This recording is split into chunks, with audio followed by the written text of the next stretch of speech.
Chapter 5. "Mother, mother, I am so happy," whispered the girl, burying her face in the lap of the faded, tired-looking woman who, with back turned to the shrill intrusive light, was sitting in the one armchair that their dingy sitting room contained. "I am so happy," she repeated, "and you must be happy, too." Mrs. Vane winced and put her thin, bismuth-whitened hands on her daughter's head. "Happy?" she echoed. "I am only happy, Sybil, when I see you act. You must not think of anything but your acting. Mr. Isaacs has been very good to us, and we owe him money." The girl looked up and pouted. "Money, mother?" she cried. "What does money matter? Love is more than money. Mr. Isaacs has advanced us £50 to pay off our debts and to get a proper outfit for James. You must not forget that, Sybil. £50 is a very large sum. Mr. Isaacs has been most considerate. He is not a gentleman, mother, and I hate the way he talks to me," said the girl, rising to her feet and going over to the window. "I don't know how we could manage without him," answered the elder woman querulously. Sybil Vane tossed her head and laughed. "We don't want him any more, mother. Prince Charming rules life for us now." Then she paused. A rose shook in her blood and shadowed her cheeks. Quick breath parted the petals of her lips. They trembled. Some southern wind of passion swept over her and stirred the dainty folds of her dress. "I love him," she said simply. "Foolish child. Foolish child," was the parrot phrase flung in answer. The waving of crooked, false-jeweled fingers gave grotesqueness to the words. The girl laughed again. The joy of a caged bird was in her voice. Her eyes caught the melody and echoed it in radiance, then closed for a moment, as though to hide their secret. When they opened, the mist of a dream had passed across them. Thin-lipped wisdom spoke at her from the worn chair, hinted at prudence, quoted from that book of cowardice whose author apes the name of common sense. She did not listen. She was free in her prison of passion. Her Prince Charming, was with her. She had called on memory to remake him. She had sent her soul to search for him, and it had brought him back. His kiss burned again upon her mouth. Her eyelids were warm with his breath. Then wisdom altered its method and spoke of espial and discovery. This young man might be rich. If so, marriage should be thought of. Against the shell of her ear broke the waves of worldly cunning. The arrows of craft shot by her. She saw the thin lips moving, and smiled. Suddenly she felt the need to speak. The wordy silence troubled her. "Mother, mother," she cried, "why does he love me so much? I know why I love him. I love him because he is like what love himself should be. But what does he see in me? I am not worthy of him. And yet, why, I cannot tell, though I feel so much beneath him, I don't feel humble. I feel proud, terribly proud. Mother, did you love my father as I loved Prince Charming?" The elder woman grew pale beneath the coarse powder that daubed her cheeks, and her dry lips twitched with a spasm of pain. Sybil rushed to her, flung her arms round her neck, and kissed her. "Forgive me, mother. I know it pains you to talk about our father. But it only pains you because you loved him so much. Don't look so sad. I am as happy today as you were 20 years ago. Ah! Let me be happy forever. My child, you are far too young to think of falling in love. Besides, what do you know of this young man? You don't even know his name. The whole thing is most inconvenient, and really, when James is going away to Australia, and I have so much to think of, I must say that you should have shown more consideration. However, as I said before, if he is rich. Ah! Mother, let me be happy." Mrs. Vane glanced at her, and with one of those false theatrical gestures that so often become a mode of second nature to a stage player, clasped her in her arms. At this moment, the door opened and a young lad with rough brown hair came into the room. He was thick-set of figure, and his hands and feet were large and somewhat clumsy in movement. He was not so finely bred as his sister. One would hardly have guessed the close relationship that existed between them. Mrs. Vane fixed her eyes on him and intensified her smile. She mentally elevated her son to the dignity of an audience. She felt sure that the tableau was interesting. "You might keep some of your kisses for me, Sybil, I think," said the lad with a good-natured grumble. Ah. But you don't like being kissed, Jim, she cried. You are a dreadful old bear. And she ran across the room and hugged him. James Vane looked into his sister's face with tenderness. I want you to come out with me for a walk, Sybil. I don't suppose I shall ever see this horrid London again. I am sure I don't want to. My son, don't say such dreadful things, murmured Mrs. Vane, taking up a tawdry theatrical dress, with a sigh, and beginning to patch it. She felt a little disappointed that he had not joined the group. It would have increased the theatrical picturesqueness of the situation. Why not, mother? I mean it. You pain me, my son. I trust you will return from Australia in a position of affluence. I believe there is no society of any kind in the colonies, nothing that I would call society, so when you have made your fortune, you must come back and assert yourself in London. Society, muttered the lad. I don't want to know anything about that. I should like to make some money to take you and Sybil off the stage. I hate it. Oh, Jim, said Sybil, laughing, how unkind of you. But are you really going for a walk with me? That will be nice. I was afraid you were going to say goodbye to some of your friends, to Tom Hardy, who gave you that hideous pipe, or Ned Langton, who makes fun of you for smoking it. It is very sweet of you to let me have your last afternoon. Where shall we go? Let us go to the park. I am too shabby, he answered, frowning. Only swell people go to the park. Nonsense, Jim, she whispered, stroking the sleeve of his coat. He hesitated for a moment. Very well, he said at last, but don't be too long dressing. She danced out of the door. One could hear her singing as she ran upstairs. Her little feet pattered overhead. He walked up and down the room 2 or 3 times. Then he turned to the still figure in the chair. Mother, are my things ready? He asked. Quite ready, James, she answered, keeping her eyes on her work. For some months past she had felt ill at ease when she was alone with this rough, stern son of hers. Her shallow, secret nature was troubled when their eyes met. She used to wonder if he suspected anything. The silence, for he made no other observation, became intolerable to her. She began to complain. Women defend themselves by attacking, just as they attack by sudden and strange surrenders. I hope you will be contented, James, with your seafaring life, she said. You must remember that it is your own choice. You might have entered a solicitor's office. Solicitors are a very respectable class, and in the country often dine with the best families. I hate offices, and I hate clerks, he replied. But you are quite right. I have chosen my own life. All I say is, watch over Sybil. Don't let her come to any harm. Mother, you must watch over her. James, you really talk very strangely. Of course I watch over Sybil. I hear a gentleman comes every night to the theatre and goes behind to talk to her. Is that right? What about that? You are speaking about things you don't understand, James. In the profession we are accustomed to receive a great deal of most gratifying attention. I myself used to receive many bouquets at one time. That was when acting was really understood. As for Sybil, I do not know at present whether her attachment is serious or not. But there is no doubt that the young man in question is a perfect gentleman. He is always most polite to me. Besides, he has the appearance of being rich, and the flowers he sends are lovely.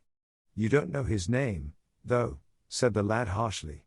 No, answered his mother with a placid expression in her face. He has not yet revealed his real name. I think it is quite romantic of him. He is probably a member of the aristocracy. James Vane bit his lip. Watch over Sybil, mother, he cried, watch over her. My son, you distress me very much. Sybil is always under my special care. Of course, if this gentleman is wealthy, there is no reason why she should not contract an alliance with him. I trust he is one of the aristocracy. He has all the appearance of it, I must say. It might be a most brilliant marriage for Sybil. They would make a charming couple. His good looks are really quite remarkable, everybody notices them. The lad muttered something to himself and drummed on the window pane with his coarse fingers. He had just turned round to say something when the door opened and Sybil ran in. How serious you both are, she cried. What is the matter? Nothing, he answered. I suppose one must be serious sometimes. Goodbye, mother, I will have my dinner at 5 o'clock. Everything is packed, except my shirts, so you need not trouble. Goodbye, my son, she answered with a bow of strained stateliness. She was extremely annoyed at the tone he had adopted with her, and there was something in his look that had made her feel afraid. Kiss me, mother, said the girl. Her flower-like lips touched the withered cheek and warmed its frost. My child, cried Mrs. Vane, looking up to the ceiling in search of an imaginary gallery. Come, Sybil, said her brother impatiently. He hated his mother's affectations. They went out into the flickering, wind-blown sunlight and strolled down the dreary Euston Road. The passers-by glanced in wonder at the sullen heavy youth who, in coarse, ill-fitting clothes, was in the company of such a graceful, refined-looking girl. He was like a common gardener walking with a rose. Jim frowned from time to time when he caught the inquisitive glance of some stranger. He had that dislike of being stared at, which comes on geniuses late in life and never leaves the commonplace. Sybil, however, was quite unconscious of the effect she was producing. Her love was trembling in laughter on her lips. She was thinking of Prince Charming, and, that she might think of him all the more, she did not talk of him, but prattled on about the ship in which Jim was going to sail, about the gold he was certain to find, about the wonderful heiress whose life he was to save from the wicked, red-shirted bushrangers. For he was not to remain a sailor, or a supercargo, or whatever he was going to be. Oh no. A sailor's existence was dreadful. Fancy being cooped up in a horrid ship, with the hoarse, hump-backed waves trying to get in, and a black wind blowing the masts down and tearing the sails into long screaming ribbons. He was to leave the vessel at Melbourne, bid a polite goodbye to the captain, and go off at once to the goldfields. Before a week was over he was to come across a large nugget of pure gold, the largest nugget that had ever been discovered, and bring it down to the coast in a wagon guarded by 6 mounted policemen. The bushrangers were to attack them 3 times, and be defeated with immense slaughter. Or, no. He was not to go to the goldfields at all. They were horrid places, where men got intoxicated, and shot each other in barrooms, and used bad language. He was to be a nice sheep farmer, and one evening, as he was riding home, he was to see the beautiful heiress being carried off by a robber on a black horse, and give chase, and rescue her.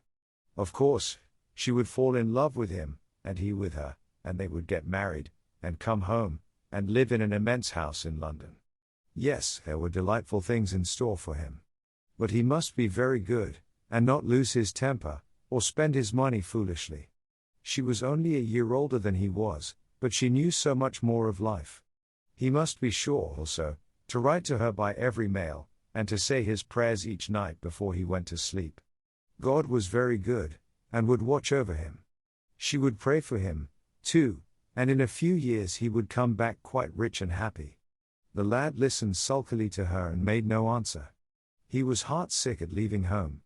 Yet it was not this alone that made him gloomy and morose. Inexperienced though he was, he had still a strong sense of the danger of Sybil's position. This young dandy who was making love to her could mean her no good. He was a gentleman, and he hated him for that, hated him through some curious race instinct for which he could not account, and which for that reason was all the more dominant within him. He was conscious also of the shallowness and vanity of his mother's nature, and in that saw infinite peril for Sybil and Sybil's happiness. Children begin by loving their parents. As they grow older they judge them, sometimes they forgive them. His mother. He had something on his mind to ask of her, something that he had brooded on for many months of silence.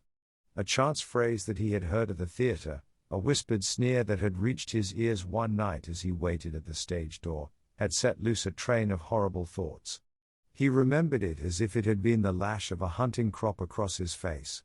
His brows knit together into a wedge-like furrow, and with a twitch of pain he bit his underlip.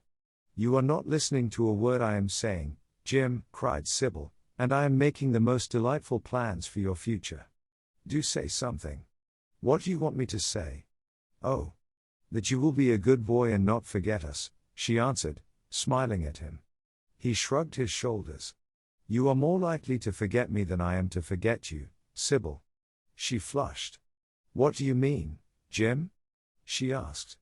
You have a new friend, I hear. Who is he? Why have you not told me about him? He means you no good.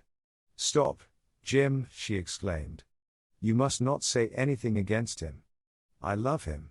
Why, you don't even know his name, answered the lad. Who is he? I have a right to know. He is called Prince Charming. Don't you like the name? Oh, you silly boy. You should never forget it. If you only saw him, you would think him the most wonderful person in the world. Some day you will meet him, when you come back from Australia. You will like him so much. Everybody likes him, and I love him. I wish you could come to the theatre tonight. He is going to be there, and I am to play Juliet. Oh, how I shall play it. Fancy, Jim, to be in love and play Juliet. To have him sitting there. To play for his delight. I am afraid I may frighten the company, frighten or enthrall them. To be in love is to surpass oneself. Poor dreadful Mr. Isaacs will be shouting genius to his loafers at the bar. He has preached me as a dogma, tonight he will announce me as a revelation. I feel it. And it is all his only, Prince Charming, my wonderful lover, my God of graces. But I am poor beside him.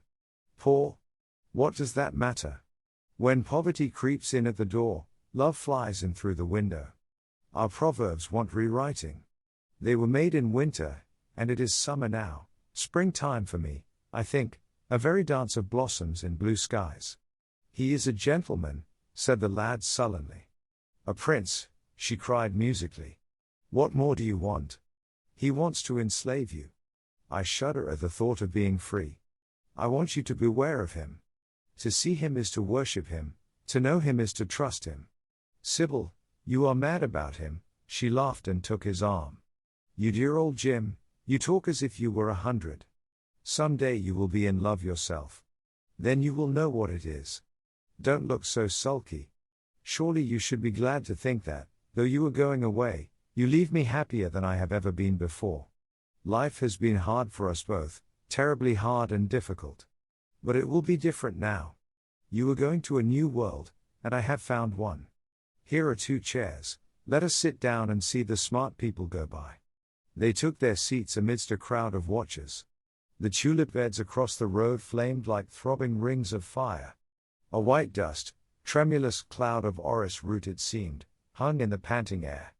The brightly colored parasols danced and dipped like monstrous butterflies. She made her brother talk of himself, his hopes, his prospects. He spoke slowly and with effort. They passed words to each other as players at a game pass counters. Sybil felt oppressed. She could not communicate her joy. A faint smile curving that sullen mouth was all the echo she could win. After some time she became silent. Suddenly she caught a glimpse of golden hair and laughing lips, and in an open carriage with 2 ladies Dorian Gray drove past. She started to her feet. There he is, she cried. Who? Said Jim Vane. Prince Charming, she answered, looking after the Victoria. He jumped up and seized her roughly by the arm. Show him to me. Which is he? Point him out. I must see him. He exclaimed, but at that moment the Duke of Berwick's 4-in-hand came between, and when it had left the space clear, the carriage had swept out of the park. He is gone, murmured Sybil sadly. I wish you had seen him. I wish I had, for as sure as there is a God in heaven, if he ever does you any wrong, I shall kill him. She looked at him in horror. He repeated his words. They cut the air like a dagger. The people round began to gape. A lady standing close to her tittered. Come away, Jim, come away, she whispered. He followed her doggedly as she passed through the crowd. He felt glad at what he had said. When they reached the Achilles statue, she turned round. There was pity in her eyes that became laughter on her lips. She shook her head at him. You are foolish, Jim, utterly foolish, a bad-tempered boy, that is all. How can you say such horrible things? You don't know what you are talking about. You are simply jealous and unkind. Ah! I wish you would fall in love. Love makes people good, and what you said was wicked. I am 16, he answered, and I know what I am about. Mother is no help to you.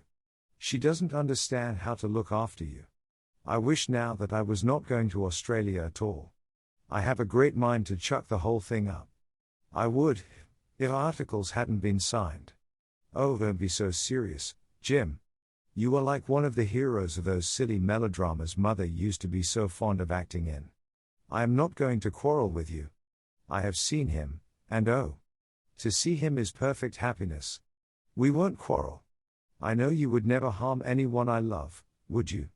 Not as long as you love him, I suppose, was the sullen answer. I shall love him forever, she cried. And he? Forever, too. He had better. She shrank from him. Then she laughed and put her hand on his arm. He was merely a boy. At the Marble Arch they hailed an omnibus, which left them close to their shabby home in the Euston Road.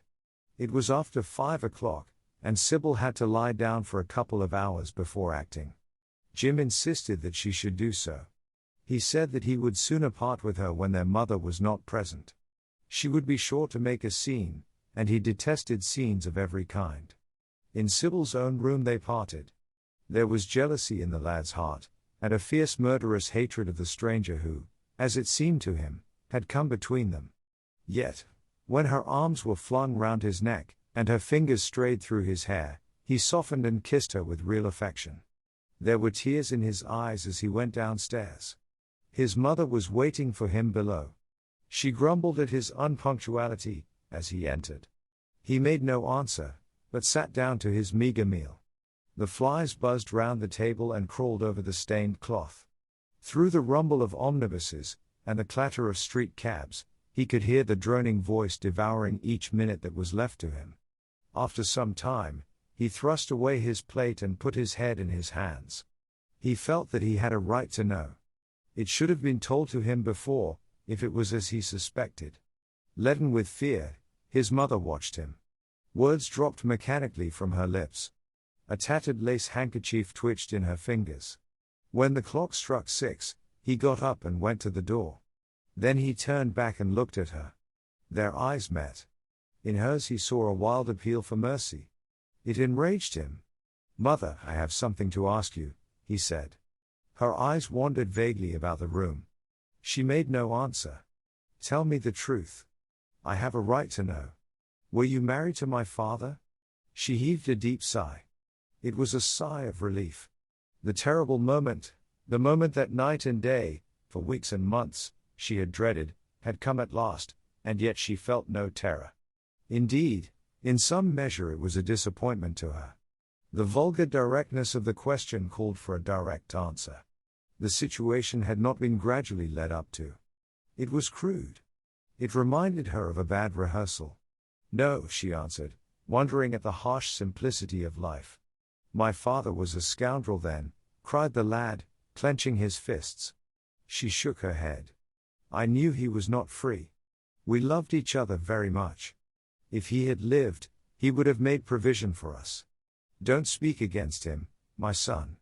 He was your father, and a gentleman. Indeed, he was highly connected." An oath broke from his lips. "I don't care for myself," he exclaimed, "but don't let Sybil.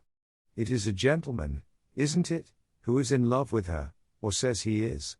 Highly connected, too, I suppose." For a moment a hideous sense of humiliation came over the woman. Her head drooped. She wiped her eyes with shaking hands.